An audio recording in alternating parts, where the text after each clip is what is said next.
Më i pasuri ndër të pasurit është ai që nuk është rob i lakmisë. Le të thellohemi në urtësinë e thellë pas kësaj thënie në dritën e mësimeve kuranore.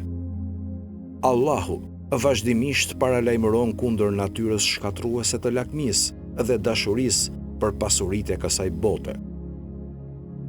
Në suren Ali Imran, ajeti 14, Allahu thot: njerëzve u është zbukuruar dashuria për atë që ata dëshirojnë, për gratë dhe djemtë, e ndaj pasurisë grumbulluar nga ari i argjendi, kuajt e bukur, bagëtit dhe tokat e punuara.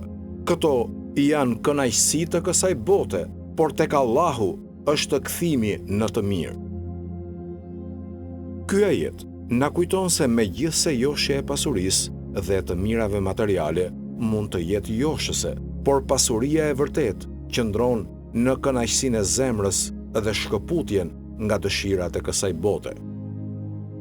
Kurani mëtej e thekson këtë në suren Kasas, ajeti 77, duke thënë: dhe me atë që ju ka dhënë Zoti, kërkoni vend banim në botën tjetër, dhe mos harroni pjesën tuaj të kësaj bote, dhe bëni mirë ashtu siç ju ka bërë Allahu, dhe mos bëni çrregullime në tokë, sepse Allahu nuk i do ata që shkaktojnë çrregullime.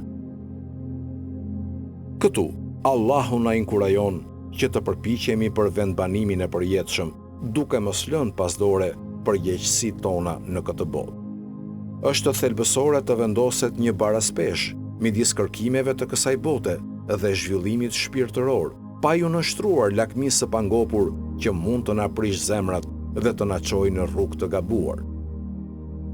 Thënia ndriçuese e Imam Aliut na përkujton se pasuria e vërtetë qëndron në lirinë nga prangat e lakmisë, kur njeriu nuk është i roburuar nga dëshira e vazhdueshme për më shumë, ai çlirohet për të vlerësuar bekimet që i ka dhënë Allahu.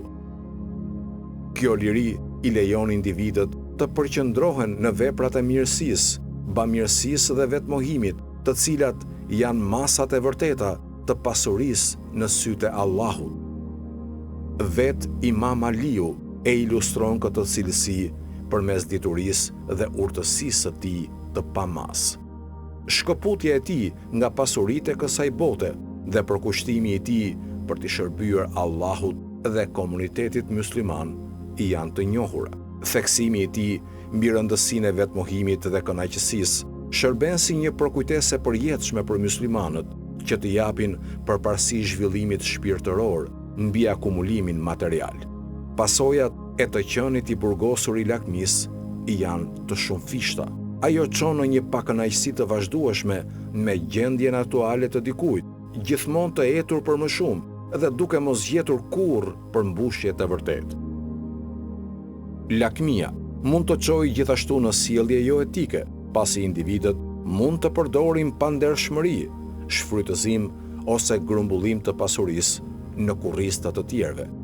Ky hadith shërben si një përkujtesë e fuqishme për muslimanët që të ruhen nga natyra shkatërruese e lakmisë dhe të përpiqen për një jetë të baraspeshuar dhe të kënaqur. Duke menduar mbi këtë thënie, na kujtohet rëndësia e kultivimit të mirënjohjes për bekimet që na janë dhënë nga Allahu.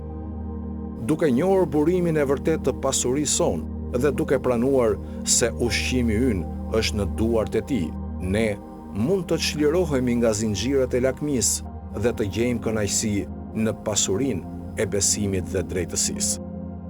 Allahu na dhën urtësinë për t'i kuptuar mësimet e thella të Imam Aliut dhe forcën për t'i zbatuar ato në jetën tonë. Le të përpiqemi të jemi ndër më të pasurit e të pasurve, ata që nuk janë robër të lakmisë, por të burgosur të dashurisë dhe bindjes ndaj Allahut.